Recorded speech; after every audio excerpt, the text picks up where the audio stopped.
ये सब सियोल शहर में एक मेट्रोपॉलिटन इलाके के बीचों बीच शुरू होता है। कोरियाई कमरों में से एक में, जो बिल्कुल एक जूते के डिब्बे जैसा दिखता है यार, वो क्यूबिकल्स जहां परजीवी परिवार के लोग रहते हैं। पीसी पर एक एफपीएस चल रहा है, एकदम पुग जैसा है ना धांसू, और कमरे के बीच में लेटा है आलस नाम की जानलेवा बीमारी का शिकार।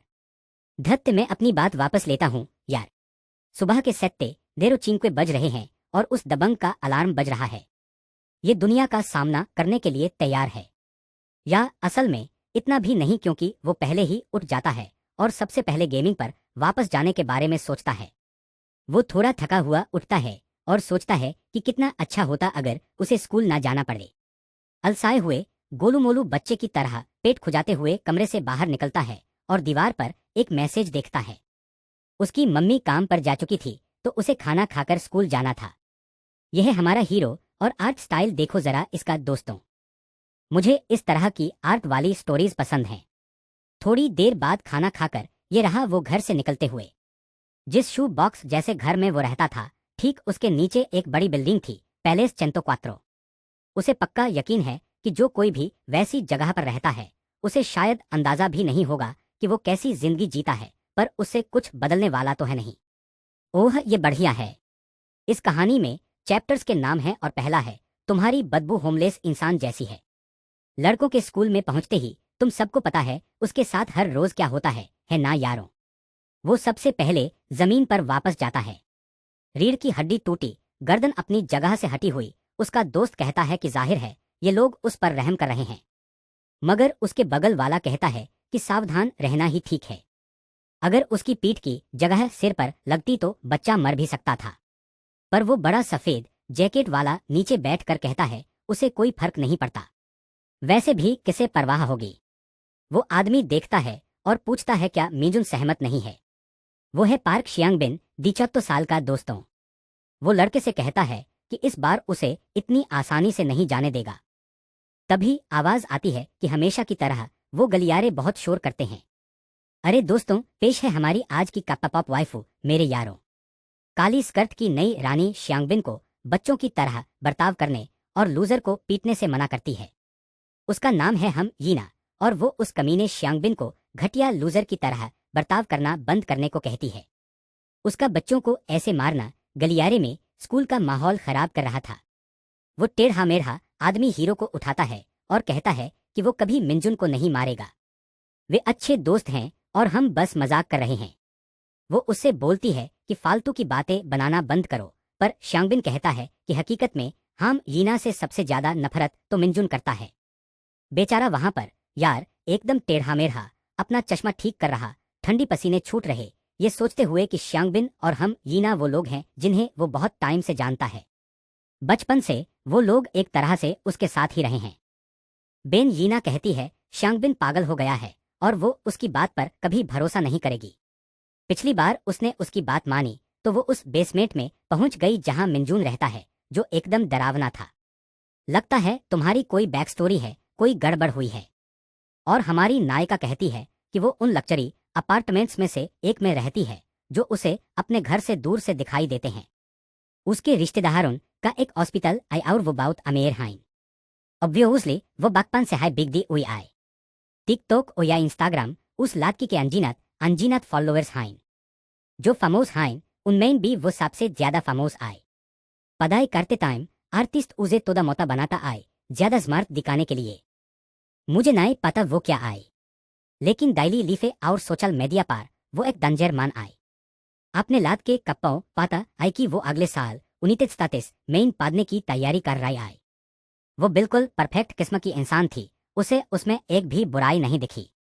या असल में एक था, उसने गरीबों को जलील किया। अरे मेरी छोटी नायिका, तुम्हारी सबसे बड़ी जिंदगी की परेशानी बिल्कुल वही है जिससे उसे सबसे ज्यादा नफरत है। लाइफ झंड है। देखो तो वो कैसे घिन से देख रही है जब वो लड़की को देख रहा है। हम बहुत पुराने दोस्त हैं, ऑत्तो विंग क्लास से, जब उसने हिम्मत करके एक बार बात की थी यार। पूरा टेढ़ा मामला। वो ऐसे आया, एक्सक्यूज मी, क्या आप भी मेरी ही तरफ जा रही हो? लेकिन यार लड़की ने पलटकर पूछा क्या नहाया नहीं है, क्योंकि बदबू आ रही है। बेहतर होगा कि वो कहीं और जाए। बेचारे की उभरी आंखें तो देखो यार। पहली बात में और उसके पहले सेंटेंस में ही उसे पता चल गया। जिस लड़की पर वो फिदा था वो उसे घटिया समझती है। उसे तो ये भी समझ नहीं आ रहा था कि ये गरीब जैसी बदबू आने वाली बात क्या है। यार ये क्या बकवास है। कोरियाई लोग फाइनेंशियल कंपटीशन को लेवल देची पर ले गए हैं भाई। और वो बेचारा फिर भी बेइज्जती सह रहा है, सोच रहा है कि वो हमेशा अच्छी खुशबू दे रही है। क्या पता अमीरों की खुशबू ही ऐसी होती है क्या। वैसे मुझे तो ठीक ही लग रहा है, क्योंकि वो हॉट लड़की है और उसके फेरोमोन उसकी छोटी सी नाक को एक्साइट कर रहे हैं। क्लासरूम में उन्हें आजू बाजू बैठना पड़ा और जाहिर है हर वक्त उसे सुनना पड़ा कि वो परफ्यूम वाला लड़का है, पर असल में है नहीं। इतने लंबे समय तक उसके साथ पढ़ने के बावजूद वो हमेशा उसे नीचा दिखाती थी। अजीब बात है, उस वजह से उसे ठीक से पता ही नहीं था कि वो उसके बारे में कैसा महसूस करता है। अभी भी आज में वो एकदम आस्तेरीस को दिख रही है और वो सोच रहा है क्या उसे सच में ये लड़की पसंद है या ये उसका लूजर सिंड्रोम बोल रहा है। ये तो मजेदार होगा अगर उसे उस इंसान से फीलिंग्स आ जाए जिसने उसे बेइज्जत किया था। सच में वो तो सबसे बुरा होगा। शुरू से ही उसे संगबिन ने शारीरिक रूप से और हान यीना ने भावनात्मक रूप से बर्बाद किया है। इसीलिए हर दिन उसके चेहरे पर वो भाव होता है, हारा हुआ, अपमानित, अपनी जिंदगी और अपने चेहरे से शर्मिंदा। स्कूल के प्रांगण में कुछ देर बाद नायक के दोस्त देखने से ही पता चलता है कि वे मैकडॉनल्ड्स के काफी ग्राहक हैं। यार अफसोस की बात है, वो जो सीधा सीधा दिख रहा है वो हम स्कूल में ऐसे ही थे भाई। वो लोग हनाई, मांगा और गेम्स के बारे में बातें कर रहे हैं। भाड़ में जाए, मैं खुद को देखता हूँ वहां, देखो बैठा हुआ। मैं ही हूँ वो लूजर जो बेंच पर बैठा है। पर भले ही वो लोग बहुत सी बातों के बारे में बात कर रहे हैं, लेकिन अपने प्रोtagonist को वो गरीब लड़का पसंद है जो फिर से बर्बाद हो गया है और चुपचाप बैठा हुआ है। बाईं ओर वो लड़का है जो पूरे स्कूल में सबसे ज्यादा लड़कियों के साथ घूमता है, अपनी दादी वाले चश्मे के साथ। क्या नाम है उस लीजेंड का? बॉस सनहो। दाईं ओर वो लैंडिंग पैर हेड ओबायाजिन। ये दोनों अपने लड़के के दोस्त हैं और ऑब्वियसली ये बस आपस में इसलिए बात करते हैं क्योंकि इनकी इंटरेस्ट थोड़े सिमिलर हैं। लेकिन वो दोनों कमीने लकी निकल गए। उनकी एक ऐसी क्लास लग गई जहां कोई उनसे पंगा नहीं लेता। एक तरह से अपने लड़के के मुकाबले वो काफी लकी थे। सच में वो अकेला ही मनहूस था, हर तरह से एक मिजरेबल लाइफ के साथ। दोस्त उसे आवाज लगा रहे थे जबकि वो बस अकेला ही वहां दुख झेल रहा था। तभी वो चौंक जाता है जब वे उस पर चिल्लाते हैं। वे उन्हें एक बहुत हेल्दी डांसर की तस्वीर दिखाते हैं, ये जानना चाहते हुए कि क्या वो लूमा के कंसर्ट में जा रहा है। पास से ये कमीनी पॉप गर्ल्स डॉल्स जैसी दिखती हैं और वो नर्दी दोस्त उसका शो देखने के लिए मरा जा रहा है, हाथ हिला रहा है और उसका नाम चिल्ला रहा है, कह रहा है कि वो एक देवी है। लेकिन अपना प्यारा मींजिन मना कर देता है, कहता है कि वो इनवाइट के लिए एप्रिशिएट करता है। उस दिन से उसे अब किसी आइडल में इंटरेस्ट नहीं है। ओबाइंजिन हालांकि कहता है कि वो ऐसे आसानी से हार नहीं मान सकता यार। उसे कम से कम टॉप 5 आइडल्स में से किसी एक का तो फैन बने रहना होगा। लेकिन अपना लड़का बस बोलता है निकल रहा है। लड़के अपने चेहरे बदलते हैं, बोलते हैं क्या। वो लौंडा अजीब हरकतें कर रहा है। कुछ दिन पहले तक वो लुमिना का नाम खुशी से चिल्ला रहा था। तो क्या हुआ है? ब्यूंजिन बस कहता है कौन जाने है ना। वो आजकल थोड़ा अकेला अकेला सा है। शायद वो अफवाह जो कुछ वहलंत पहले फैल रही थी उसकी वजह से। सुनो सुनो, वो इतना लूजर सा दिखने वाला एक अफवाह से अफेक्ट हो रहा है, हास्यास्पद है। मगर वो बड़ा आदमी जवाब देता है कि अगर उनके साथ ये होता तो वो भी वैसा ही रिएक्ट करते। क्लास 2-3 की बात है, अपना लड़का हमेशा की तरह अकेला कुर्सी पर बैठ जाता है। क्लास शुरू होने के पहले सेकंड से ही वो बस यही चाहता है कि सब कुछ अभी यहीं खत्म हो जाए। उसे बैकग्राउंड में सुंगविन और कुछ लड़कों की बातें सुनाई देती हैं जो एक ऐसे लड़के के बारे में बात कर रहे थे जो उन्हें कॉरिडोर में घूर रहा था और वो पहले से ही उसे पीटने को बेताब था। सुना है वो जो उसे घूर रहा था वो नॉर्थ कोरिया से भाग कर आया है और वो जानना चाहता है कि वो हरामी साउथ कोरिया में कैसे आ गया। तभी उनमें से एक बगल में देखता है, यार लगता है वो बंदा असली माल है। उसके चेहरे को देखते हुए और जेब में हाथ डालकर खड़े रहने के अंदाज से मैं तो भाग खड़ी होती। तुरंत ही वो पूछता है कि वो किसके बारे में बात कर रहे हैं। वो तो मारकुटाई का बादशाह ही होगा। उसका नाम क्या है? कांग हाकिल। उस बंदे का नाम एक तरह से हैकिंग जैसा है, जैसे कोई चीट कोर हो। वहां से निकल लो, बेहतर है। लेकिन सुंगबिन फौरन हाँ कहता है, बोलता है वो उसी लूजर के बारे में बात कर रहा है और पूछता है उसे कोई प्रॉब्लम है क्या। उसने पहले ही उसका कॉलर पकड़ लिया है, लेकिन हकील कहता है कि आवाज नीची करो। सुंगबिन कहता है कि उसकी माँ एक ईमानदार मेहनती है और उस आदमी को कॉलर से उठाने की कोशिश करता है। यार कांग हकील बस खड़धा घूर रहा है और कुछ नहीं होता। उसके दोस्त सुंगबिन से बात करने आते हैं। रुक बेवकूफ, तेरी तो लगने वाली है। उस बंदे के नाम में हैक है बियर्रे और वो नॉर्थ कोरिया से आया है। तुम्हारा दिमाग खराब हो गया है। लेकिन सुंगबिन पिटने के लिए एकदम उतावला हो रहा है। वो झुक कर कहता है, साला नॉर्थ से सीधा सियोल आया मरने के लिए, तो चुपचाप रहे तो अच्छा है। वो आदमी चला जाता है और इस पूरे सिचुएशन से सबसे ज्यादा पसीना तो हमारे लौंडे को आ रहा था, जो चुपचाप कोने में बैठा था। क्लास हमेशा की तरह कचरा थी, स्कूल कचरा था, बीवी कचरा थी। घर लौटते हुए उसने फिर से खुद से कहा कि कल वो उस जगह वापस नहीं जा रहा, बिल्कुल भी नहीं। अब उस जगह कभी नहीं जाना खुशी पाने का सबसे आसान तरीका था। अचानक लाइन में अगला कोई चिल्लाता है, अरे यार फिर से सुंगबिन। भाड़ में जाए, क्या वो क्लोन है वो कमीना? वो हर जगह है। बेवकूफ ये तक कह रहा है कि बच्चा बिल्कुल सही समय पर आया, ठीक उसी वक्त जब वो सिगरेट लेने जाने वाला था। वो हमारे नायक से कहता है कि आगे बैठी बुढ़िया से बोलकर उसके लिए वो खरीदवा ले। लेकिन फिर मिनजुन, मेरे दोस्तों, उसका सब्र जवाब देने लगा है और उसके दिमाग में चल रहा है कि उसे वैसे भी स्कूल वापस नहीं बियर्रे जाना है। उस हिसाब से कम एक बार तो इस कमीने को खूब कोसना चाहिए।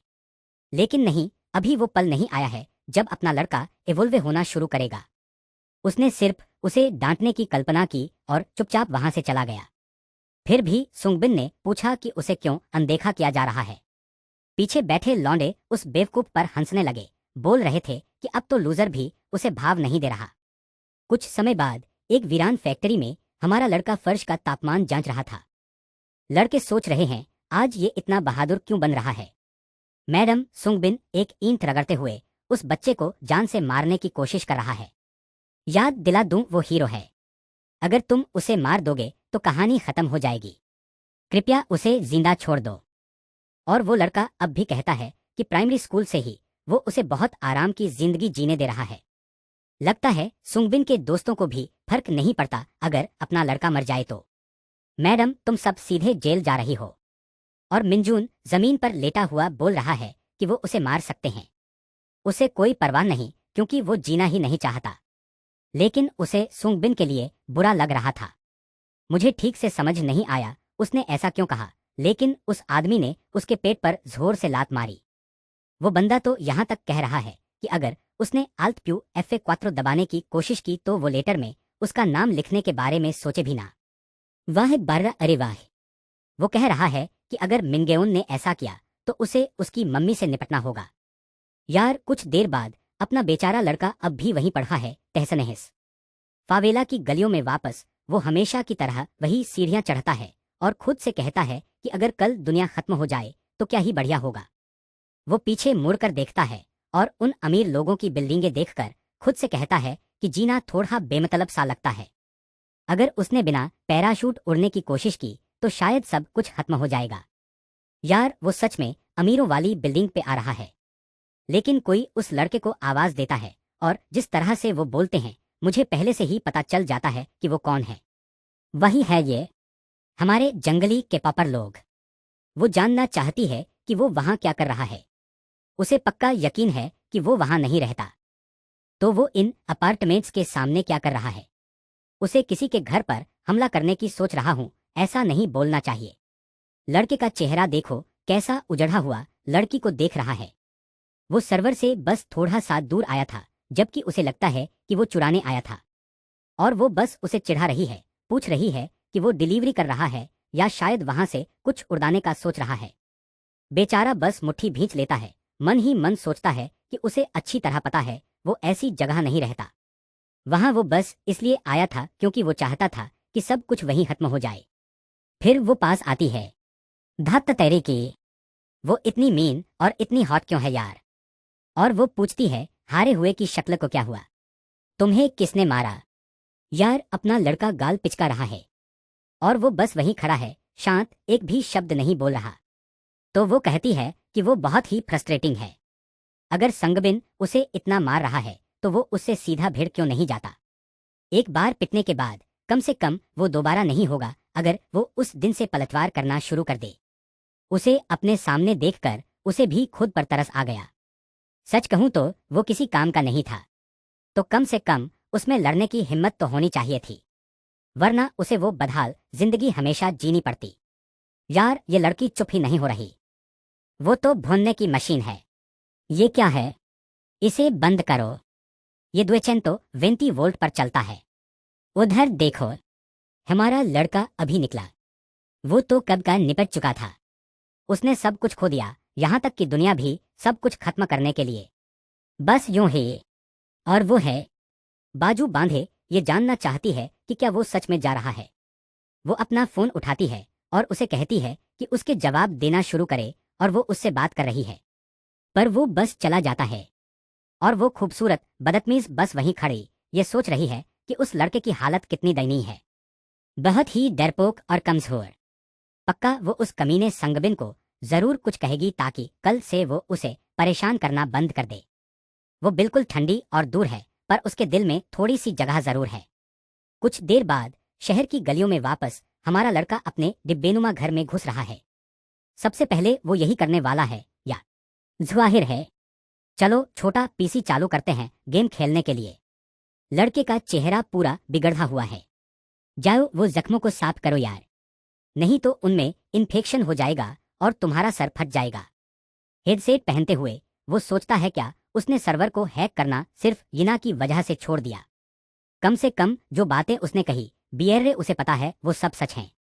जो भी हो, कल वो स्कूल वापस नहीं जा रहा है।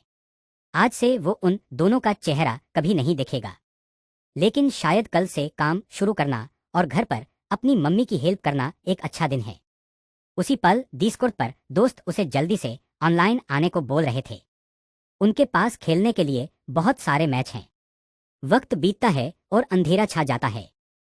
अपने बंदे ने पहले ही खिड़की बंद कर दी और लगता है उसने पूरा दिन गेमिंग में बिता दिया। वह रहा शुभिंग अपने एम क्वात्रोचेंतो उनो पकड़े गेम में ज़ॉम्बीज को मार रहा है। कॉल पे जो बंदे थे उनमें से एक बोलता है कि वो जरा निकल रहा है और तुरंत वापस आएगा। मिंजिन को ये अजीब लगता है और वो उसे बोलती है यहीं रुको, कम से कम मैच तो खत्म करो।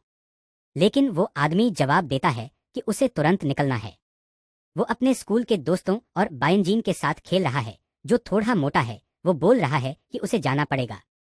तभी मिंजिन देखता है और उसे पता चलता है कि रात के 10 बज गए हैं। यार, उसका दिन तो खत्म हो गया। मगर कॉल पे जो बंदे थे उन्होंने उसे न्यूज़ देखने को कहा। दुनिया में पूरी तरह से अफरा तफरी मची हुई थी। अचानक कोई जोर से उसका दरवाजा खटखटाता है जिससे वो चौंक जाता है। उसने अपना हेडसेट उतारा, थोड़ा कंफ्यूज, समझ नहीं आ रहा था क्या हो रहा है। धीरे धीरे वो उठता है, कॉरिडोर में चलता है और दरवाजे तक पहुंचता है, ये जानने के लिए कि ये कौन पागल इंसान है। दरवाजे का हैंडल हिलता हुआ लग रहा था और वो बस वहीं खड़ा है। उसे समझ ही नहीं आ रहा ये इंसान क्या चाहता है। वो पीपहोल देखने जाता है कि क्या है, और हाँ, सच में वहां एक आदमी खड़ा था, इधर उधर हिल रहा था। ऊपर वाले पड़ोसियों में से एक है ये, और जिसकी आवाज कांप रही है। वो उसे दरवाजा खोलने को कह रहा है। मिंजिन सोच रही है कि कहीं कोई डिलीवरी फिर से गलत फ्लोर पर तो नहीं भेज दी गई। यार, अगर तुम उस बंदे की पैर देखो तो तुम्हें दिखेगा कि उसने पे के लाल निशान खुद रखे हैं। मिंजिन को लग रहा है वो बंदा नशे में है और उससे पंगा लेने की कोशिश कर रहा है। पर उसे पता है ये लौंडा पूरी रात दरवाजा पीटने वाला है अगर उसने खोला नहीं तो। वो हमेशा ऐसे ही इरिटेट करता है, इसलिए मिंजिन बेचीदे करती है कि खुल के बात करेगी और हमले करेगी। दरवाजा खुलते ही वो थोड़ा बगल हटता है, क्या हुआ पूछने में हिचकिचाते हुए। मगर उसका चेहरा तुरंत बदल जाता है। उसके सामने खड़ा आदमी पूरी तरह खून से लथपथ था। तुरंत मिंजिन घबरा जाता है और पूछता है कि क्या वो ठीक है, क्या उसे एम्बुलेंस बुलानी चाहिए। यार, वो आदमी मुंह फैलाकर उस पर काटने के लिए झपटा। मिंजिन ने जैसे तैसे उस आदमी के गले के नीचे अपना हाथ डाला और पूछा कि अचानक से लुमिनिक की तरह क्यों बर्ताव कर रहा है। पर वो आदमी रुकता नहीं और वो उस कमीने पर चिल्लाता है जवाब देने को। फिर वो उसकी छाती पर जोरदार किक मारता है और उसे बाहर उड़ा देता है। यार, उसका हाथ पहले से ही दरवाजे के हैंडल पर था और उसने जोर से दरवाजा बंद कर दिया। वो आदमी फिर से दरवाजा पीटने लगता है, लेकिन मिंजिन अपनी पीठ से उसे टिका कर खड़ा हो जाता है। यार, उसकी टांगें बुरी तरह से कांप रही थीं। वो हाँफ रहा है, समझ नहीं आ रहा ये क्या बकवास थी। उस बंदे का चेहरा बिल्कुल बदला बदला सा लग रहा था। जाहिर है, एक समझदार नागरिक होने के नाते वो सबसे पहले पुलिस को कॉल करने की कोशिश करेगा। यार, अभी तो अपोकलिप्स शुरू ही हुआ है और फोन पहले से ही काम नहीं कर रहा है। असल में ऐसा लग रहा है कि ये तो काफी पहले शुरू हो गया था, क्योंकि उसे सुबह 9 बजे से ही इमरजेंसी अलर्ट आ रहे हैं। बात बस इतनी है कि वो पूरा दिन गेमिंग करता रहा है ना। स्कूल में पिटाई हो गई और फिर कुछ दिखाई नहीं दिया। उसे उस छोटी सी खिड़की से कुछ आवाजें सुनाई दे रही हैं। सिर्फ कोरिया में ही होता है यार। ये तो विशुद्ध पूंजीवादी अभियांत्रिकी का अद्भुत नमूना है। दीवार में ऊपर की ओर बनी एक खिड़की जो सड़क तक खुलती है। अविश्वसनीय। 5 मिलीलीटर बारिश हुई। तुम्हारे पूरे घर में पानी भर गया है। पक्का किसी जीनियस ने बनाया होगा इसे। और बाहर निकलते ही उसे सबसे पहले दिखता है कि लोगों का एक झुंड चीरफाड़ किया जा रहा है, जबकि बाकी भाग रहे हैं और मदद के लिए चीख रहे हैं। मिंजिन को ऑब्वियसली कुछ भी समझ नहीं आ रहा है। और वो बूढ़ा जो उसका दरवाजा पीट रहा था, अब वो भी ऊपर जाकर दूसरों का पीछा कर रहा है। वो तुरंत खिड़की बंद कर देता है और सोचने लगता है कि उसकी मम्मी ठीक तो है ना। ये ठीक वही वक्त था जब उसे घर पहुंच जाना चाहिए था। वो कॉल करना शुरू करता है, लेकिन कॉल लग नहीं रही। कुछ देर बाद आखिरकार रात हो गई। उसने लाइट बंद की और कमरे के पीछे चादर के नीचे छिप गया। हाथ में फोन लिए वो न्यूज ढूंढने की कोशिश कर रहा था, लेकिन बदकिस्मती से अब इंटरनेट भी नहीं चल रहा था। वो टीवी चलाने का सोचता है और आवाज धीमी रखने का फैसला करता है ताकि किसी को सुनाई ना दे। खबरों में बता रहे थे कि पूरे शहर में सिलसिलेवार ढंग से बढ़ी बेरहमी से मौतें हो रही थीं। पीड़ितों की संख्या अनगिनत थी और सरकार इसे टेररिज्म का एक एक्ट मान रही थी। जांच शुरू हो गई है ये पता लगाने के लिए कि कारण क्या था और कौन जिम्मेदार है, लेकिन अभी तक कोई जानकारी जारी नहीं की गई है। मिंजिन कंफ्यूज है। क्या ये वाकई में आतंकवाद जैसा लग रहा था? उसे जरा भी अंदाजा नहीं था कि ऊपर वाला बंदा कोई टेररिस्ट होगा। और जाहिर है, हर अच्छी अपोकलिप्से की तरह सरकार आपको घर में बंद रहने और बाहर के किसी से भी संपर्क न करने के लिए बोलती है जब तक सब ठीक नहीं हो जाता। लेकिन अचानक ब्रेकिंग न्यूज अनाउंस होती है। बुसान की सड़कों पर, सबसे व्यस्त शहरों में से एक, अचानक हमले होने लगे थे। ऐसे हिंसक हादसे पूरे कोरिया में हर जगह रिपोर्ट हो रहे थे। पुलिस और सैन्य बल हरकत में आ रहे थे, पर काबू पाना मुश्किल लग रहा था। हमारा हीरो, जिसे ज़ॉम्बी गेम्स की लत है, वो पहले से ही पहचानने लगा था कि ये तो जाना पहचाना सीन लग रहा है। उसे यकीन नहीं हो रहा था कि पूरा देश रातों रात इस तरह बिखर गया। लेकिन क्यों, और ये क्या चीज है जिसकी वजह से ये हो रहा है, यही उसे जानना था। वो उठता है, कहता है कि ऐसे ही बैठे रहने का टाइम नहीं है। कम से कम वो आदमी जो उसे परेशान कर रहा था, ऐसा लग रहा था कि वो जा चुका है, तो शायद अब बाहर सब क्लियर हो गया होगा। सबसे पहले उसे अपार्टमेंट अपने कब्जे में लेना होगा। इसका मतलब है कि सामने वाला दरवाजा लॉक करना सबसे जरूरी काम था। लोगों में ढूंढने पर वहां कोई नहीं था। वो थोड़ा हिचकिचाते हुए दरवाजा खोलता है और देखता है कि पैरों के निशान बस नीचे की तरफ जा रहे थे। शायद वो आदमी बस यूं ही चला गया। फिर वो मेन दरवाजे की तरफ जाता है, कुंडी सरकाता है और झांकता है। अपार्टमेंट के ठीक सामने एक ज़ॉम्बी खड़ा है। वो चुपचाप दरवाजा बंद करता है और ज़ॉम्बी इधर उधर देखता है, लेकिन कुछ ना दिखने पर वो चीज आखिर में चली जाती है। सब कुछ लॉक होने के साथ आखिरकार थ्योरी में अब कोई और अंदर नहीं घुस पाएगा। अब जरूरी बात ये थी कि ये पक्का कर लिया जाए कि इस जगह के अंदर पहले से कोई और तो नहीं है। रात बहुत हो गई थी, शायद सुबह का इंतजार करना ही बेहतर था। पुलिस या कोई न कोई तो आके आखिर में उन्हें बचा ही लेगा। असल में वो ये जानना चाहता था कि उसकी माँ कहाँ है। खबर लगातार चलती रहती है जब तक कि एक रिपोर्ट के बीच में टीवी का सिग्नल अचानक चला ना जाए। बस कर मिंजिन मेरे दोस्त, अब और कुछ पता लगाने को नहीं बचा है। वो सीवर की खिड़की से झांकने में भी डर रहा है, पकड़े जाने के डर से, इसलिए बस बिस्तर पर गिर जाता है। मुद्दा यह है, जाहिर है ऐसे हालात में किसी को भी नींद नहीं आ सकती। सबसे जरूरी बात यह थी कि उसे कुछ अजीब महसूस हो रहा था। कल उसी अपार्टमेंट बिल्डिंग में वापस वो आल्ट प्यू F4 दबाना चाहता था क्योंकि जिंदगी नरक बनी हुई थी। काश दुनिया खत्म हो जाए क्योंकि उससे सब ठीक हो जाता, और अब लग रहा है सच में हो रहा है। मगर अब वो बुरी तरह से जिंदा रहने की कोशिश कर रहा था।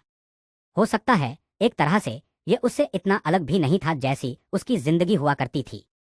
पहले उसे उस नरक से बचना था और अब उसे इससे बचना होगा। सुबह हुई और उसके घर के सामने अनगिनत टूटी फूटी गाड़ियां और ज़ॉम्बीज़ हर तरफ घूम रहे थे।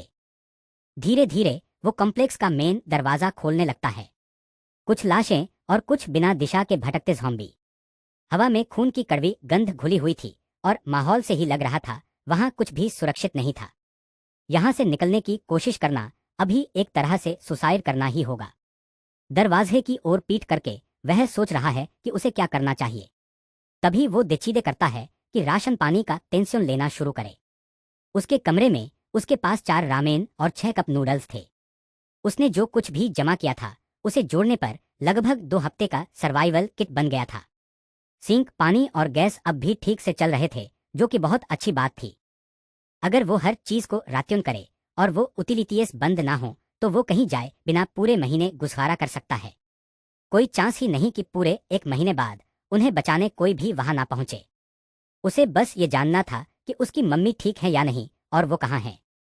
वो पुलिस को फोन नहीं कर सकता था, एम्बुलेंस को फोन नहीं कर सकता था, किसी तक भी नहीं पहुंच सकता था। एक और समस्या ये थी कि इस अपार्टमेंट कॉम्प्लेक्स में 5 घरों में लोग अभी भी अंदर थे। उस बूढ़े के अलावा जो ज़ॉम्बी बन के बाहर घूम रहा था और भी लोग थे। उसे पता है एक बूढ़ा जोड़ा है। वो सोचता है क्या वो अभी भी वहीं है। और फिर उसे याद आता है कि हाई स्कूल का एक लड़का टॉप फ्लोर पर रहता है।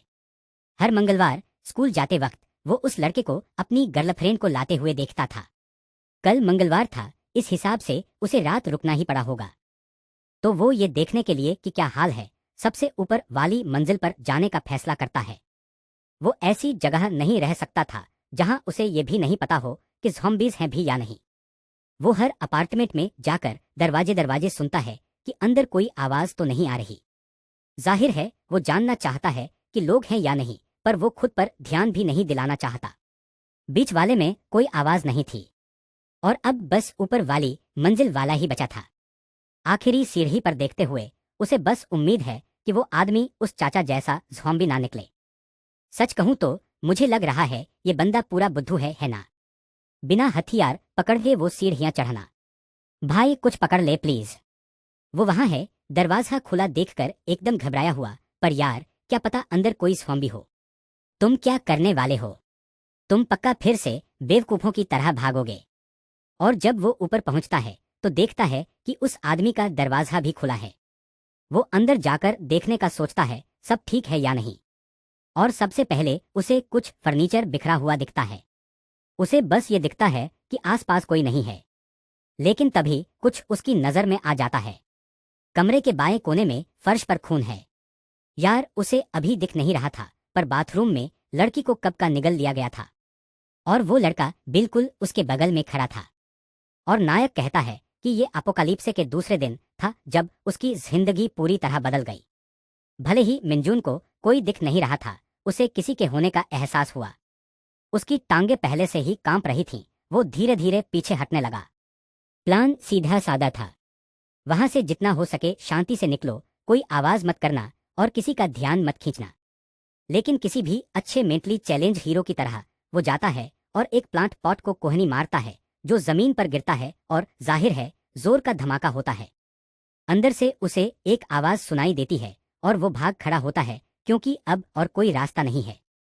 यार वो अपने पैर पर ही ठोकर खा जाता है। उसका सबसे बड़ा दुश्मन वो खुद ही है। अब हमीना मुझे और भी ज्यादा पसंद है। किसी को तो ऐसे बंदे की रोआस्त करनी पड़ेगी। यार एकदम उल्लू और अनाड़ी और बेवकूफ़ी की उस हरकत में जो आदमी ज़ॉम्बी बन गया था उसे पास आने के लिए काफी टाइम मिल गया। तीसरे अध्याय का नाम है तुम यहाँ क्यों हो। और ठीक उसी पल वो आदमी उसके बिल्कुल सामने था। वो बस बालकनी के सामने ही उठा था। भाई अपना हीरो 0 से सीधे 100 पर पहुंच गया। वो अपने कंधों को झुका के बच निकलता है और जब वो चीज उसकी पीठ पर काटने की कोशिश करती है तो वो खड़ा होता है, टांगे पकड़ता है और उसे सीढ़ियों से नीचे फेंक देता है। यार जाओ देखो फर्श ठंडा है क्या। पर जाहिर सी बात है ना, वो तो एक तरह से गलती से हो गया था और वो बस फर्श पर लेटा हुआ है। यकीन नहीं हो रहा कि उस आदमी ने सच में बिल्डिंग से छलांग लगा दी। बेताब और बुरी तरह हाँफता हुआ वो दौड़ता हुआ आता है, दरवाजे का हैंडल पकड़ता है, सीढ़ियां उतरता है, वापस अपने अपार्टमेंट में घुसता है और फर्श पर गिर जाता है। वो अभी कमरे में चारों हाथ पैर जमीन पर टेके बिल्कुल झुका हुआ कांपते हाथों से सोच रहा है कि ऊपर वाले माले का वो बंदा मर तो नहीं गया। इसका मतलब होगा कि उसने उस पल में किसी को मार डाला था। लेकिन वो जल्दी ही खुद को संभाल लेता है। वो खुद से कहता है, नहीं, उसने किसी को नहीं मारा, यह उसकी गलती नहीं थी। उसने पहले हमला किया था, बियरे, वो तो बस अपना बचाव कर रहा था। हाँ भाई, ये लो, यह है वो टाइप का इंसान, समझो।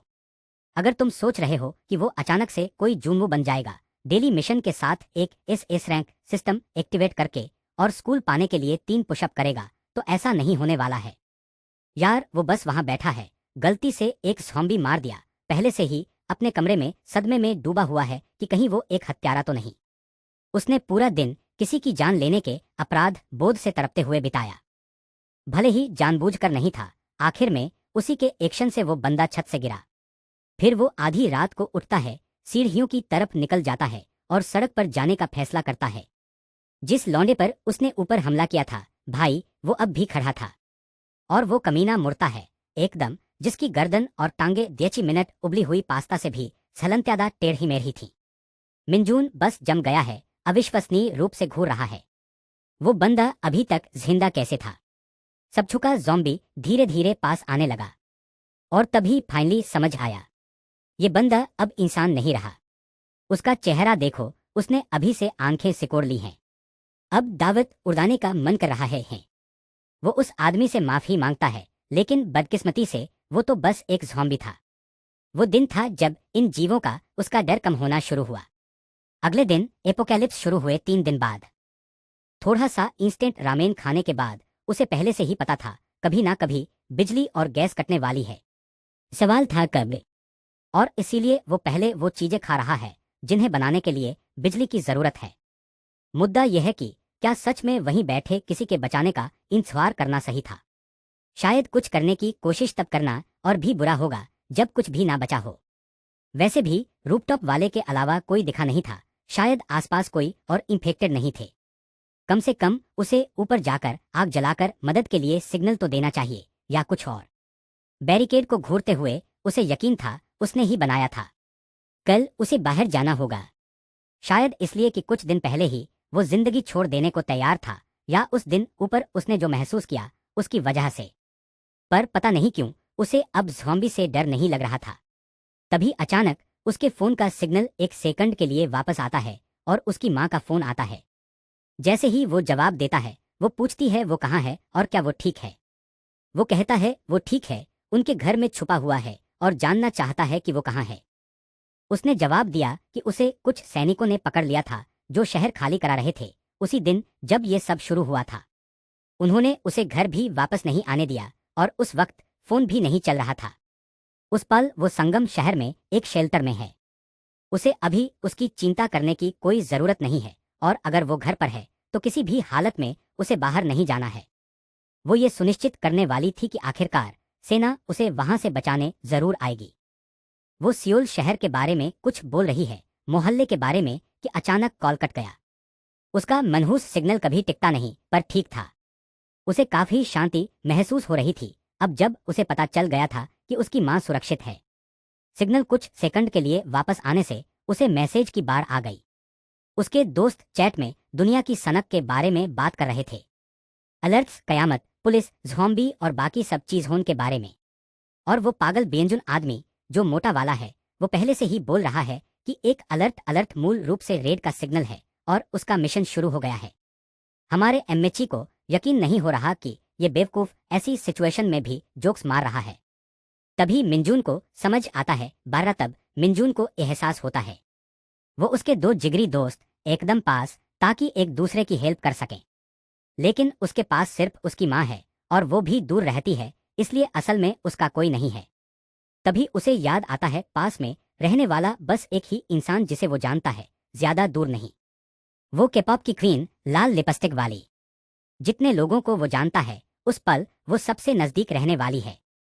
तभी उसे याद आता है कि वो एक बार उसके घर भी आई थी, काफी वहलंत पहले। अब हमें शुरू से उस पूरे झमेले का फ्लैशबैक देखने को मिलेगा।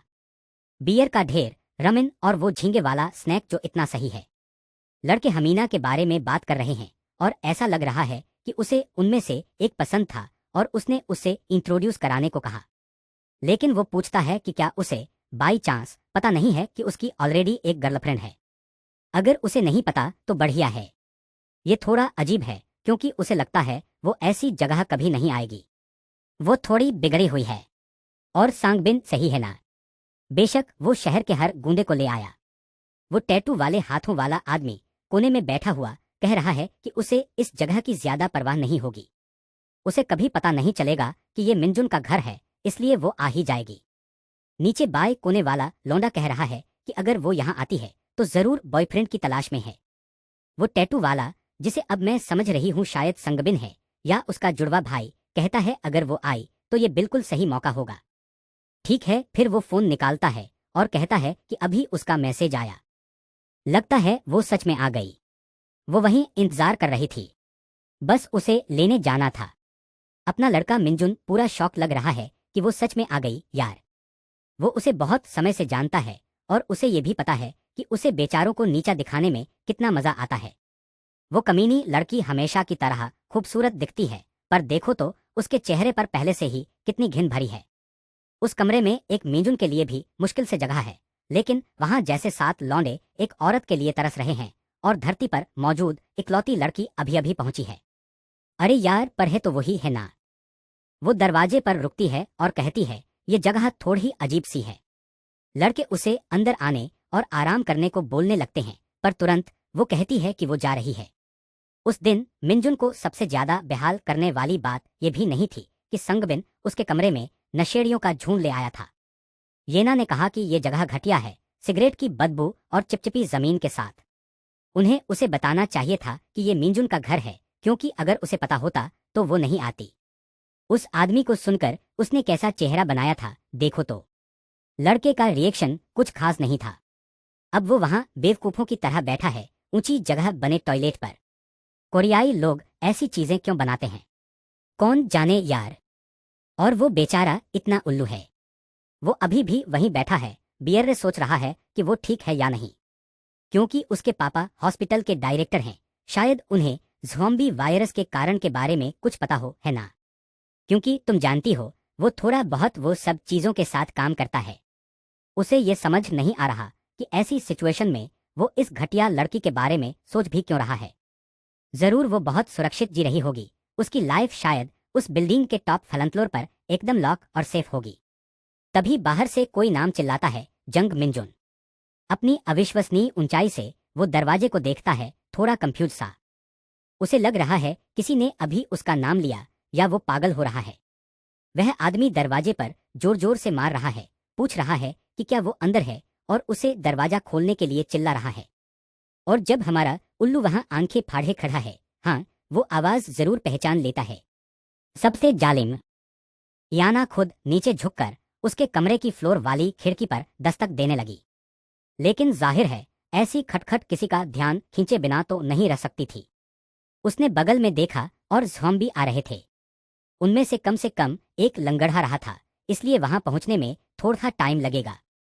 वो खिड़की पर लगातार ठोक रही है, उसे खोलने को बोल रही है। बेचारी लड़की बेहाल है, मदद के लिए चिल्ला रही है। और अभी भी खूबसूरत। भाड़ में जाए वो।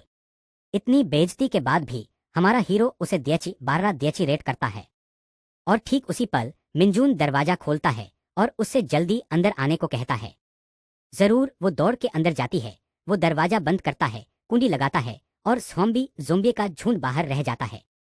बेचारी लड़की जल्दी में अपने बिल्डिंग से भागते हुए आई थी और अब पसीने से लथपथ फर्श पर गिर पड़ी है। उसके पैर एकदम लाल हैं। वो बता सकता है उसे वहां पहुंचने के लिए क्या क्या झेलना पड़ा। वो पूछता है, क्या तुम ठीक हो और तुम यहाँ क्यों आई। फिर अचानक वो उसकी शर्ट पकड़ती है और रोने के लिए खुद को उसकी बाहों में फेंक देती है। यार क्या दुखद पल है ये। मैं सच में इस सीन से भावुक हो गया हूं। वो वही है, हमारे लड़के से चिपकी हुई, जो पूछ रहा है क्या हुआ। अध्याय 4। हान येन्ना और बेसमेंट। कुछ देर की चुप्पी के बाद वो फिर पूछता है क्या वो ठीक है। तभी वो आखिरकार उसकी शर्त छोड़ देती है और भाड़ में जाए। अरे कलाकार, तुमने उस पे ऐसे बाल्टी भर पानी क्यों फेंका? ये तो छोड़ो, उसने करीब 57 तो अलग अलग स्किन टोन इस्तेमाल किए, चलो मान लेते हैं, उभारों को और ज्यादा दिखाने के लिए, और बिल्कुल धांसू लग रही हैं। वो मिंजून को दरवाजा खोलने के लिए शुक्रिया कहती है। अगर वो ना होता तो वो पक्का मर जाती। एकदम लाल हो गया है ना भाई? जब अटकता वो बस ये कहता है कि सुनकर अच्छा लगा, जरूर लाइए, ट्रांसलेट करता हूं।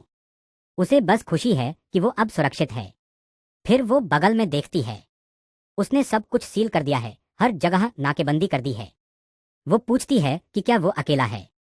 वो जवाब देता है कि हाँ, उसकी मम्मी 3 दिन पहले काम पर गई थी और वापस नहीं आई। पर शुक्र है उसने उससे बात कर ली और पता चला कि वो ठीक है। लगता है वो कुछ सैनिकों से टकरा गई थी और उसे एक सुरक्षित जगह पर पहुंचाया गया है। वो कहती है चलो, कम से कम ये तो कुछ अच्छी खबर है। फिर हमारा लड़का पूछता है कि उसके मम्मी पापा कैसे हैं। वो जवाब देती है कि उसके पापा हॉस्पिटल में फंसे हुए लग रहे हैं पर सेफ हैं। जब वो अपनी मम्मी के बारे में बात करने जाती है तो एक सेकंड के लिए हिचकिचाती है, लेकिन फिर हाँ कहती है, वो भी ठीक हैं। तो फिर वो पूछती है कि क्या उसके पास पानी है, क्योंकि उसे ठीक से कुछ पिए हुए बहुत टाइम हो गया है। उसे हैरानी हुई कि उसके घर में अभी तक बिजली थी। कुछ वक्त बीतता है, वो अब अच्छे से हाइड्रेटेड है। और आर्टिस्ट आदमी तो हमेशा से खाना बनाता रहा है ना? अरे तुम कितने शर्मीले हो। कोनों से हमें थोड़ा थोड़ा पेंसिल मास्टर की पसंद का अंदाजा लग रहा है। मिंजू हैरान है कि वो कितनी ज्यादा पानी पी रही है। और तो और सुन, उन्हें इसे रैट्यून करना होगा। अगर सप्लाई कट गई तो गए काम से। पर वो अभी ज्यादा कुछ ना बोलने का सोचता है। वो बस अपनी जान बचा के भागी तो ठीक है। फिर वो पूछता है कि क्या वो इतनी दूर अपने घर से यहाँ तक आई, या असल में वो जानना चाहता है कि वो उसके यहाँ क्यों आई। फिर वो कहती है कि वो इतनी देर से छुप रही थी। जिस दिन से उसने उसे अपनी बिल्डिंग के सामने खड़े देखा, तब से। जब वो घर पहुंची, कुछ चीजें हुईं और उसने निकलने का फैसला कर लिया। वो शहर की सड़कों पर चल रही थी कि अचानक उसे एक चीख सुनाई दी। जब उसने आगे देखा तो कुछ लोग दहशत में उसकी ओर भाग रहे थे। उसे पता भी नहीं था वो किस चीज से भाग रहे थे, पर वो मानी और वो भी भागी। कुछ देर बाद वो किसी अपार्टमेंट की सीढ़ी में छुपी हुई थी। वो वहां से निकलने का या किसी के बचाने का मौका ढूंढती रही, लेकिन कोई नहीं आया, इसलिए वो बस वहीं रुक गई। वो पूछता है कि क्या वो 3 दिन सीढ़ियों में रही थी। फिर वो बताती है कि सीढ़ियों के नीचे एक छोटी सी कमरा था, बिल्कुल एक ऑफिस जैसा, और वो वहीं रहती थी। कम से कम एक छोटी पानी की बोतल तो थी, और बस उसी से वो बची रही। पर तीसरे दिन वो अपनी हद पार कर चुकी थी, भूख और प्यास से बेहाल। तभी उसने फैसला किया कि उसे निकलना होगा। चूंकि वो उसके घर से 1 किलोमीटर से भी कम था, उसने सोचा कि दौड़कर जाना और पहुंचने की कोशिश करना ही सबसे अच्छा ऑप्शन है। शायद उसे कोई पुलिस वाला मिल जाए या कुछ ऐसा जो उसे बचा सके। मगर जैसे ही वो कोने मुड़ी, सामने और भी ज़ॉम्बीज़ का झुंड था, और बेशक उसे बिल्कुल वही गली लेनी थी। तो वो चलती रही, अपने घर के पास पहुंचने की कोशिश करती हुई, पर ज़ॉम्बीज़ से बचते हुए, तभी उसे याद आया ये मिंजू का इलाका था। समस्या ये थी कि फिर से उसके घर का रास्ता बंद था। तभी उसने ठीक से याद करने की कोशिश शुरू की कि उसका घर कहाँ था, और उसे ठीक उसी पल याद आया। उसे पक्का यकीन था कि वो 3 दिन पहले घर चला गया था। अगर वो बाहर जाके बेवकूफों की तरह ना मरा होता तो आज भी अंदर ही होता।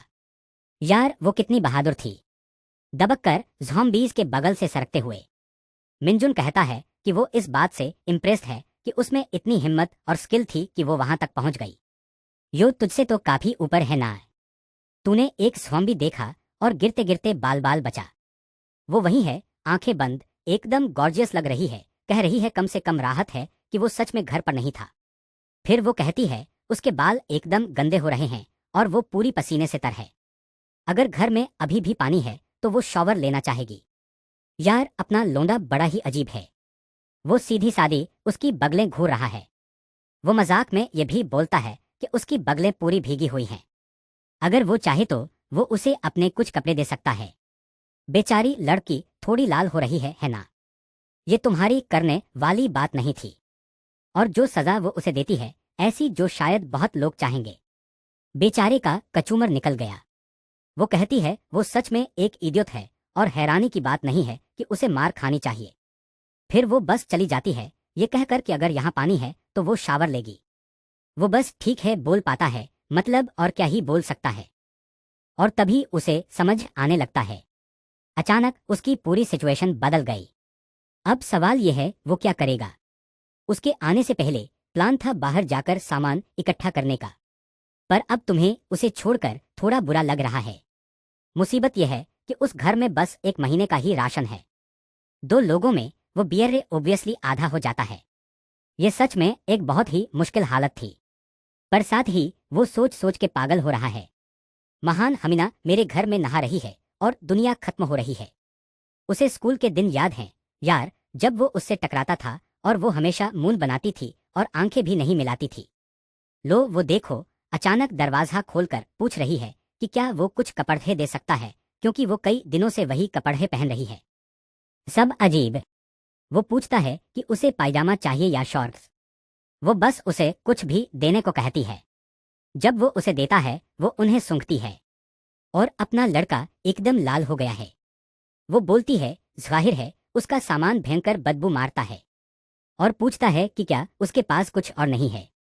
वो कहता है उसके पास और भी है, हाँ हाँ, लेकिन वो सब वैसे ही स्मेल करते हैं।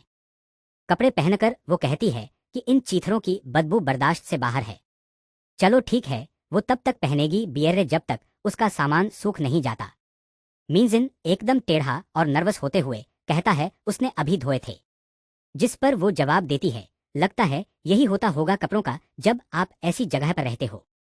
फिर वो चली जाती है ये कहकर कि वैसे भी यहाँ कुछ खास करने को है नहीं। हमारा हीरो बस हक्का बक्का बैठा है, खुद से पूछ रहा है कि क्या सच में उसमें कोई पर्सनालिटी प्रॉब्लम है। ये बात कुछ जमी नहीं। ऐसी स्थिति में और वो स्मेल को लेकर परेशान है। वक्त बीतता है, रात हो जाती है। उसके कपड़े अभी भी सूखने के लिए फैले हुए हैं और उन्होंने थोड़ा रामेन खाया है। फिर वो पूछती है कि वे लोग क्या करने वाले हैं।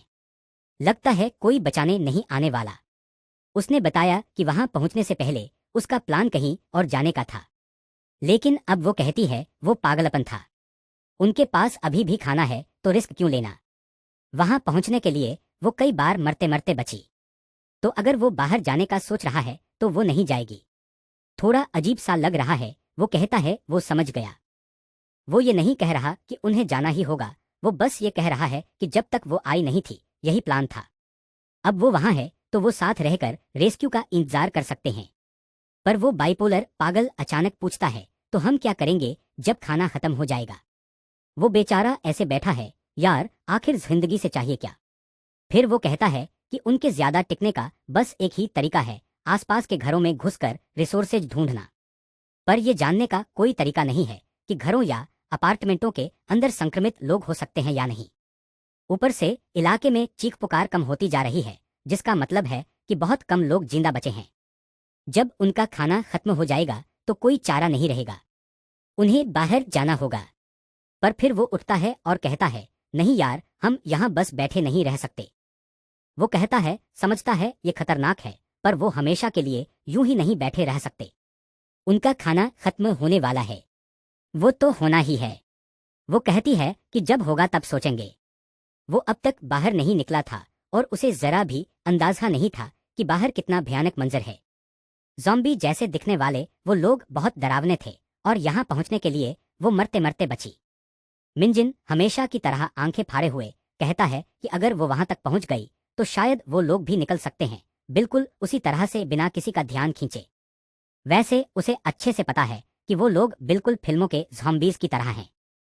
उसने खिड़की से जो देखा है उससे यही लगता है कि काटने पर ही इन्फेक्शन होता है, पर उनको फिर से वैसे भी संक्रमण होने से कुछ खास फर्क नहीं पड़ता था। इन सब बातों का कोई मतलब नहीं था। उसके पास खोने के लिए कुछ भी नहीं था, लेकिन वो मान ही नहीं रही यार। वो उसे उठने को बोलती है। वो जीना चाहती है, इसलिए अच्छा होगा अगर वो ज़ॉम्बी ना बन जाए। उसे अभी भी अगले साल यूनाइटेड स्टेट्स जाकर पढ़ाई करनी है। वो उस पर साफ साफ वार करता है। ठीक है तो फिर कटवाना मत समझे। कहने की जरूरत नहीं, उसने ये नोटिस किया है कि ज़ॉम्बी की हालत के हिसाब से उनकी चलने की स्पीड कम हो जाती है। जाहिर है जिनके पैर टूटे हैं वो भाग नहीं सकते, इसलिए उनसे बचना आसान है।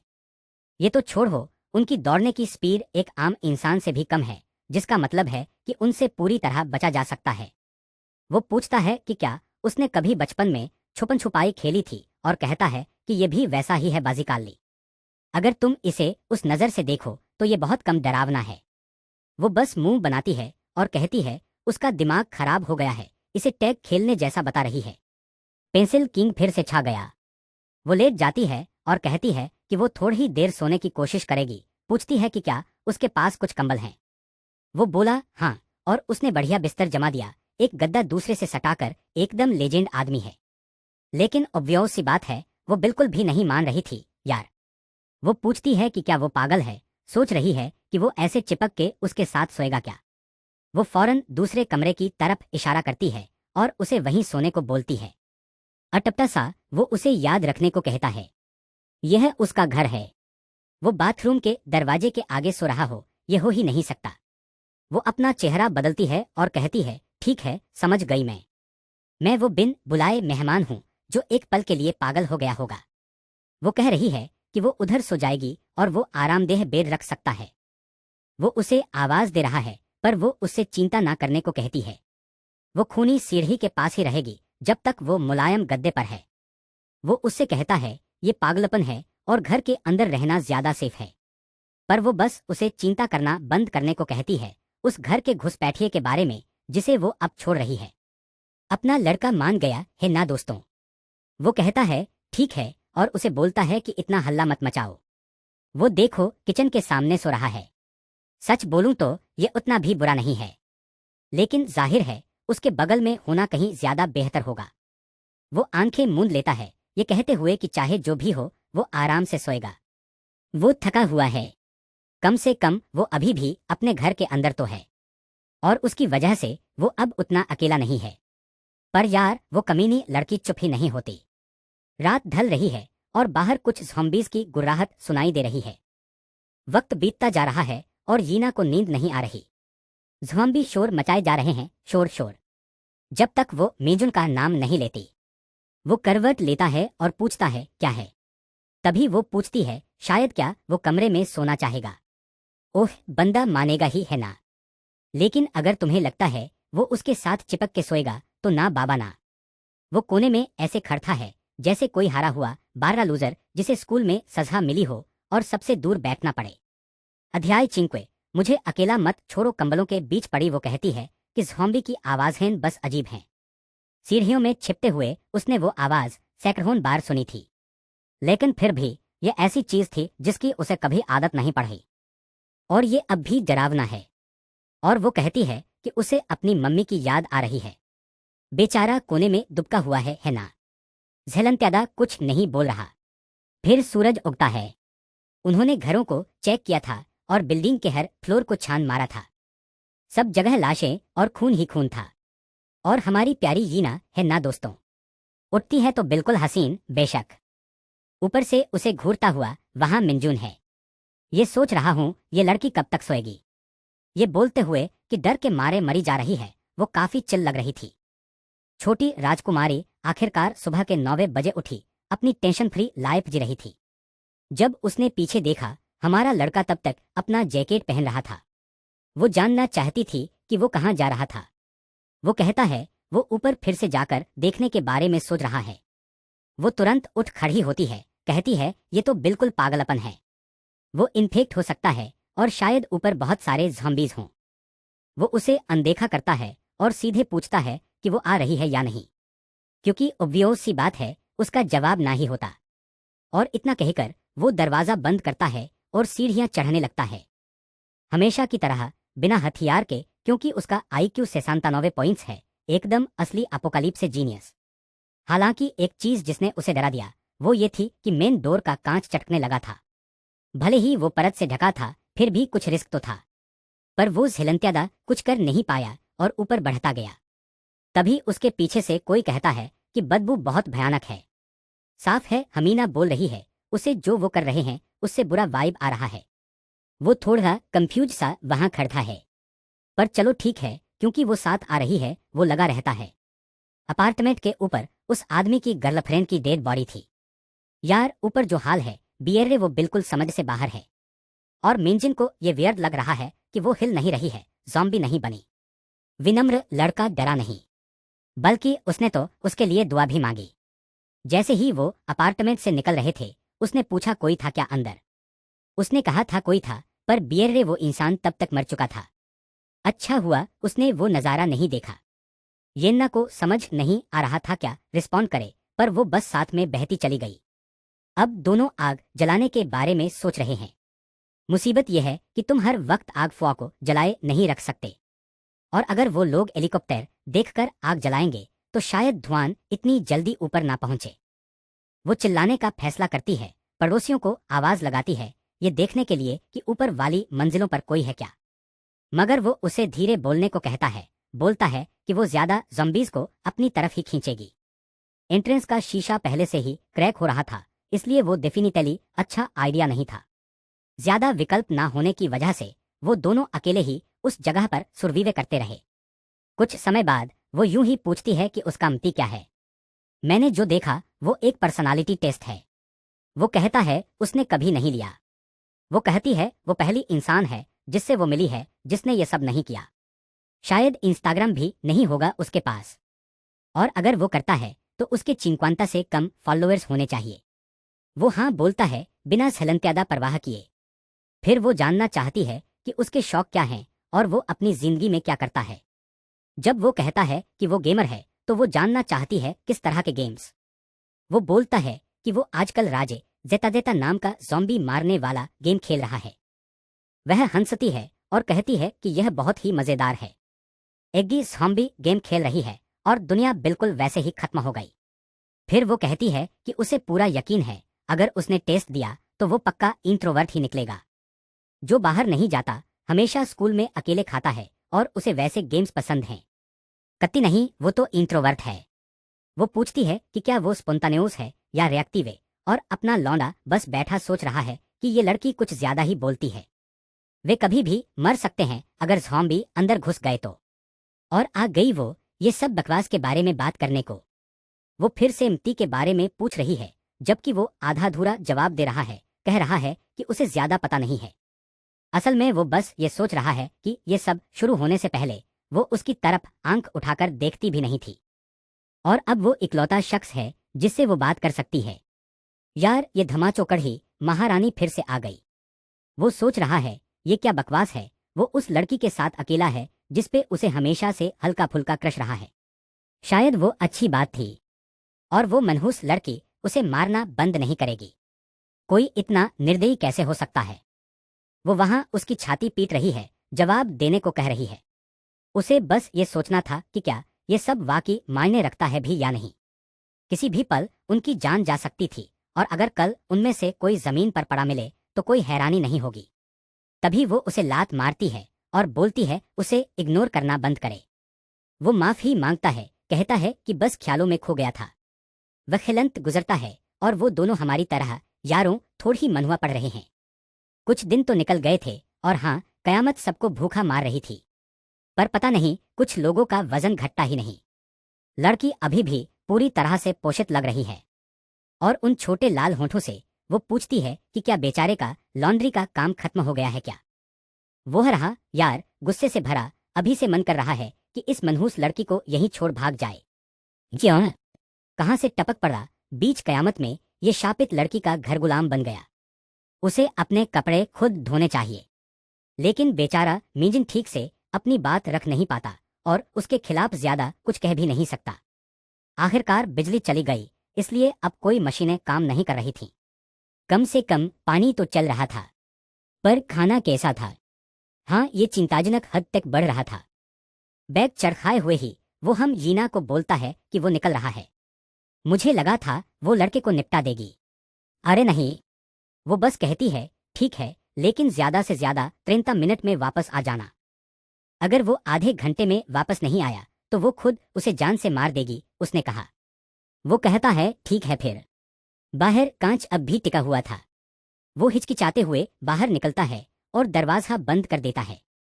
पिछले कुछ दिनों से वो उन रास्तों पर गश्त कर रहा है जो उसे पता है सेफ हैं, और वो इस मौके का इस्तेमाल इन्फेक्टेड लोगों को देखने और स्टडी करने में कर रहा है।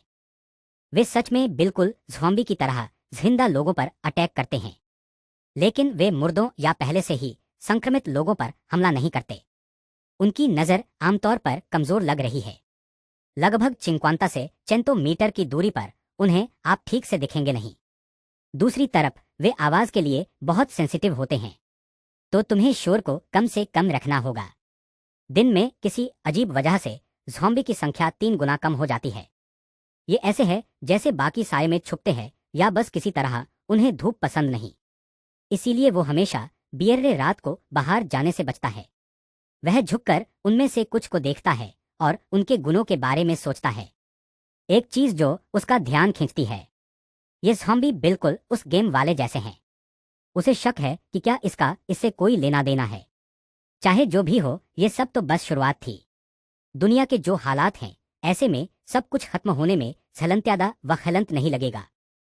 थोड़ी देर बाद अपार्टमेंट वापस आकर येना सारी मनहुआ पढ़ चुकी थी और अब बोर होने लगी थी। मुद्दा क्या है? डैन मीजुम बहुत टाइम लगा रहा है। पिछले कुछ दिनों से वो उसकी बहुत ज्यादा बात नहीं मान रहा है, तो उसे ये सुनिश्चित करना होगा कि उसे थोड़ी सीख मिले। वो ऊपर देखती है क्योंकि एक बार फिर उसे हेलीकॉप्टर की आवाज सुनाई देती है, पर बदकिस्मती से इससे कोई फर्क नहीं पड़ा। हमने देखा कि जब हेलीकॉप्टर बिल्डिंग के ऊपर से उड़ा तो उन्होंने आग जलाने और काफी धुआं उठाने का इंतजाम तो कर लिया, लेकिन उन्हें पूरी तरह से अनदेखा कर दिया गया। रात बढ़ती जा रही थी, वक्त बीतता जा रहा था, और वहां वो चिंता में अपने नाखून चबा रही थी। सोच रही थी कि वो कमीनी मिजुम अभी तक वापस क्यों नहीं आई। वो चक्कर काट कर चलने लगती है, ये कहते हुए कि उसके जाने के बाद 1 घंटा से ज्यादा हो गया है। जरूर कुछ तो हुआ होगा। शायद वो भी इन्फेक्ट हो गया था। कम से कम उसे ये तो पक्का है कि जैसे ही वो लड़का दरवाजे से अंदर आएगा, वो उसे जरूर पीटेगी। वो जरूर बिगड़ा हुआ होगा और सिर्फ मारने पर ही सुनता होगा। अगली बार अगर उसने बाहर जाने की कोशिश की तो वो उसकी टांगें तोड़ देगी ताकि ये दोबारा ना हो। यार, सूरज तो अभी से डूब रहा है। शिकायत करने की उसकी एनर्जी खत्म हो रही है और वो वहां टूटी हुई बैठी है। रोना शुरू कर दिया और भीख मांग रही है कि वो मरा नहीं है। सूरज ढल रहा था और उसे याद है कि उसने उसे चेताया था। तभी और झलंत्यादा ज़ॉम्बीज़ दिखने लगते थे। वो कोने में दुबकी हुई है, उससे जल्दी वापस आने की भीख मांग रही है, खुद से कह रही है, प्लीज मुझे अकेला मत छोड़ो। और फिर अचानक उसे एक आवाज सुनाई देती है और वो बगल में देखती है।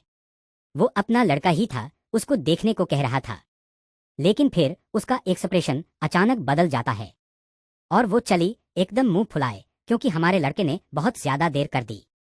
वो कहती है कि वो कमीना घंटों से लेट है और पूछती है क्या उसकी मौत आई है। वो उसे मुक्का मारने के लिए तैयार हो रही है, कह रही है कि उसकी अकल ठिकाने लगाने की जरूरत है। फिर वो उसे एक फ्लेयर देता है, बोलता है कि जो हेलीकॉप्टर ऊपर उड़ रहे थे वो ये गिरा रहे थे। उसने उसे दूर से गिरते हुए देखा और यार, वहां पहुंचकर उसे उठाने में उसे थोड़ा टाइम लग गया। अब उसका चेहरा पूरी तरह से बदल जाता है। वो एक पल के लिए सदमे में है और पूछती है ये क्या बकवास है। अध्याय से जाने का वक्त। बैनर पर लिखा था कि गुंडू इलाका क्वारंटीन में जाएगा और सभी सुरविवॉर्स को 10 तारीख को शाम 6 बजे से पहले इवाक्वाते हो जाना चाहिए। मुसीबत यह है भाई कि वो कल है। इतनी जल्दी वो लोग यहां से निकलेंगे कैसे? वो उसे फ्लायर के पीछे देखने को कहता है, जहां हर इलाके के खतरे का लेवल बताया गया है। उनका मौजूदा इलाका सावधानी वाला बताया गया है, लेकिन यानजोंग जो पास ही है उसे सुरक्षित लिस्ट किया गया है। इकलौती दिक्कत, आसपास के इलाके सारे बहुत ज्यादा खतरनाक बताए गए हैं, जिसका मतलब है ये जगह भी बहुत जल्द और बुरी होने वाली है। यहाँ खड़े रहकर मदद का इंतजार करना सबसे बुरा फैसला है। बेचारी लड़की को ये भी नहीं पता कि अचानक यहाँ से भागना कैसे है, और ये क्वारंटाइन वाइल्ड टाइम क्या है, वे क्या करने वाले हैं। मीजिन बस यही सोच रही है कि भले ही उनका इलाका लो रिस्क वाला है, फिर भी हर जगह इन्फेक्टेड लोग मौजूद हैं। वो सोच भी नहीं चाहता कि वो हाई रिस्क जोन कैसे होंगे, मगर उसके पास फ्लायर पर यकीन करने के सिवा कोई चारा नहीं है।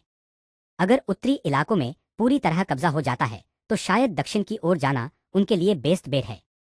एक ही ऑप्शन लग रहा है, जिहान नदी पार करना। और चूंकि दो main crossing points extremely dangerous बताए गए हैं, इसलिए उन्हें ईस्टर्न रूट लेना पड़ेगा। रास्ते में वे उस सुरक्षित शहर से गुजरेंगे और वो जानना चाहता है कि उसे ऐसा क्यों कहा जाता है। हो सकता है वहां मिलिट्री फोर्स या सर्वाइवर्स चीजें संभाल रहे हों। वो इम्प्रेस हो गई, बोल रही है कि उसने सोचा था वो एकदम लूजर है, पर वो जितना उसने सोचा था उससे थोड़ा ज्यादा चालाक है। वो बस कमेंट को अनदेखा कर देता है और कहता है कि वो लोग कल सुबह सबसे पहले निकल रहे हैं। वो दूसरी तरफ बिल्कुल पागल हो रही है, चिल्ला रही है कि उन्हें बस थोड़ी देर और रुकना चाहिए। उसे पक्का यकीन है कि कोई न कोई जरूर उन्हें बचाने आएगा। लेकिन मीजिन उसे आवाज लगाती है, अगर तुम्हें अकेले बेसमेंट में बुरी तरह से मरना है तो शौक से जाओ। कल सुबह सूरज निकलते ही मैं निकल रहा हूं। यार, बेचारी लड़की की तो बैंड बज गई। वो अपने चेहरे पर हाथ रखती है और कहती है कि उसे समझ आ गया। कम से कम उन्हें वहां इकट्ठा हो जाना चाहिए जहां भी खाना बचा है और अपना सामान पैक कर लेना चाहिए। अगले दिन सूरज निकला और दोनों जाने के लिए तैयार थे। दरवाजे से निकलते हुए मीजिन मुड़ी और पूछा कि क्या उसे पक्का यकीन है कि उसे उस अस्पताल में नहीं देखना है जहां उसके पापा काम करते थे। अगर वो ठीक था और वहां काम अस्तेरीस को कार अस्तेरीस को रहा था तो वो अस्तेरीस को लॉग अस्तेरीस को मिल सकते थे। पर वो अपना चेहरा बदलती है और फिर कहती है, कोई बात नहीं, ठीक है। उनका तुरंत चले जाना ही बेहतर है। उसके पापा ने पहले ही कह दिया था कि उन्होंने उसकी मम्मी को एक सेफ जगह पर पहुंचा दिया है, तो उसे पक्का यकीन है कि वो ठीक होंगे। पर जाहिर है मीजिन को वो जवाब थोड़े अजीब लगे। पहले से ही बाहर दोनों गलियों में चुपके से जा रहे थे। हमारे जेंटलमैन आगे बढ़ रहे थे और उसे फॉलो करने के लिए सेफ होने पर थम्स अप दिखा रहे थे। भले ही आसपास बहुत सारे ज़ॉम्बी थे, उन्हें एकदम चुपचाप रहना था और खुद को छुपाए रखना था। शहर के बीचों बीच बसें हर जगह रुकी हुई थीं और उनके किनारों पर खून फैला हुआ था। फुटपाथ पे चलते हुए फिर भी दोनों हैरान थे। ये जितना सोचा था उससे कहीं झेलंत्यादा आसान था। येन्ना तक कहती है, शायद तब हालात उतने भी बुरे नहीं थे जब वो पहली बार भागी थी। शायद वो बहुत ज्यादा टेंस थी। वो बताता है कि ऐसा सिर्फ इसलिए हो रहा है क्योंकि वो ठीक वहीं चल रहे हैं जहां धूप सबसे तेज है। और वो मनहूस लड़की बिल्कुल श्रेक के डोंकी की तरह है, हर 5 सेकंड में पूछती रहती है कि पहुंचे कि नहीं। वो बार बार ना ही बोल रहा है, नहीं, अभी भी नहीं। और फिर वो उससे थोड़ी देर रुकने को कहती है। उसकी टांगें दुख रही हैं और वो 5 मिनट आराम करना चाहती है। पर अपना लड़का, यार बस चलता ही जा रहा है, कहता है, हाँ हाँ जरूर 5 मिनट ले लो, और हाँ साथ में थोड़ी कॉफी भी बना देना। वो उसे गालियां देती है, एक कमीना बोलती है और कहती है कि जब आखिरकार वे कहीं सुरक्षित पहुंचेंगे तो वो इन सब का हिसाब चुकाएगा। तो और वक्त बीतता है और वो फिर से आ जाती है, ये जानना चाहती है कि यांजोंग पहुंचने में और कितना टाइम लगेगा। वो कहता है, हम बस पहुंचने ही वाले हैं। और वो पलटकर बोलती है, ये बात तो वो पहले भी कई बार बोल चुका है। जैसे जैसे वो चलता रहा, उसकी शिकायतें सुनता रहा, वो धीरे धीरे और चौकन्ना, खतरे के प्रति ज्यादा संवेदनशील होता गया। आखिरकार कुछ और मिनट चलने के बाद वो एक बैरिकेड के सामने आ खड़े होते हैं। अब समझ आया कि ये इलाका बाकी इलाकों से ज्यादा सेफ क्यों था। वो अचानक उत्साहित दिखी, कहने लगी, कम से कम हाँ, यहाँ शायद उतने ज़ोंबियस तो नहीं होंगे, शायद कुछ लोग जिंदा बचे भी हों। वो दूसरी तरफ चढ़ना शुरू करता है और उसे जल्दी करने को बोलता है। वो चारों ओर देखती है और कहती है, ये जगह अभी से बेहतर लग रही है, ज्यादा इन्फेक्टेड नहीं दिख रहे। वो उसे देखने को बोल रही है और पूछ रही है कि क्या वो लोग थोड़ी देर वहां रेस्ट कर सकते हैं। पर वो बस उसे आने को कहता है। अब बोलता है कि वो लोग बिल्कुल टाइम पर हैं। वो अपने पैर के बारे में शिकायत करना शुरू करती है, पर वो उसे बोलता है कि नौटंकी बंद कर और जल्दी ऊपर चढ़। वही है वो, गोद में उसका बच्चा और गुस्से से लाल दिख रही है। 2 मिनट बाद वो दोनों दूसरी तरफ आमने सामने खड़े हैं और अचानक वो रोने लगती है। उसे आखिरकार थोड़ी झलंत्यादा सुरक्षित महसूस हो रहा था। मिंजुन वहीं खड़ा है, उसे ठीक से समझ नहीं आ रहा क्या हो रहा है। फिर वो माफी मांगती है। उसके चेहरे के भाव बदलते हैं, लेकिन माफी की वजह से नहीं, क्योंकि ठीक उसके पीछे ज़ॉम्बीज़ का एक झुंड आ रहा था। जब वो उसे देखने को कहता है तो दोनों को वो जीव दिखते हैं। वो तुरंत उसका हाथ पकड़ता है और भागने लगता है। वो साइड वाली गली से गुजरते हैं और वो पूछती है कि ये सेफ इलाका था तो यहाँ ज़ॉम्बीज क्यों हैं। तभी भागने के बीच में ही एक वाट उनके सामने एक फर्नीचर का टुकड़ा खिसकाता है और चिल्लाकर कहता है, जल्दी अंदर घुस जाओ। जैसे ही वो दोनों पार हो जाते हैं, मिनजून उस आदमी की फर्नीचर को वापस धकेलने में मदद करने चला जाता है और आदमी उसे भागते रहने को कहता है। वो 3 तक गिनते हैं। ठीक उसी वक्त जब वो फर्नीचर को धकेलकर जगह पर रखने ही वाले होते हैं, एक ज़ॉम्बी आता है और उसे ब्लॉक कर देता है। मिनजुन उस आदमी को आवाज देकर बोलता है, ध्यान से, लेकिन फर्नीचर सीधा ज़ॉम्बी के ऊपर गिरता है। वो आदमी चिल्लाते हुए दौड़ लगाता है, सबको वहां से निकलने को बोलता है। मिनजुन यीना की ओर मुड़ता है और उसे भागने को चिल्लाता है और वो दोनों गली में चलते रहते हैं। आगे सड़क पर फर्नीचर का ढेर पड़ा है। ये कम से कम 2-3 मीटर ऊंचा है। वो कहता है कि अफसोस की बात है, उन्हें इसे कूदना पड़ेगा। लेकिन जब वो दूसरी तरफ उतरते हैं तो उसकी एड़ी मुड़ जाती है। मिनजुन को यकीन नहीं हो रहा कि ये अभी हो रहा है और दिक्कत यह है, बियर तभी वो ठीक कर देता है।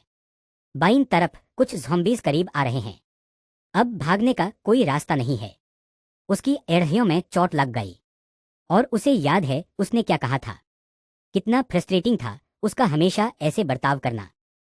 अगर सोंगबिन जैसा कोई उसे पीट रहा था तो उसे कम से कम पलटवार करना चाहिए था चाचियों, क्योंकि अगर नहीं तो उसमें खुद को बचाने की हिम्मत कभी नहीं आती।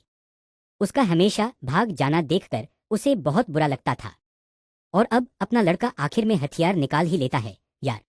और केपॉप की रानी वहां बैठी हुई है, अविश्वसनीय रूप से पूछ रही है कि वो क्या बकवास कर रहा है। और ज़ॉम्बी के सामने खड़े होकर वो कहता है, मैं इस वीडियो को लाइक करने जा रहा हूं जिससे मामोरू अपने व्यूअर्स के लिए और भी बढ़िया कंटेंट बना पाए। वो नटखट सी घंटी भी ऑन कर देता हूं और मैं चलता हूं।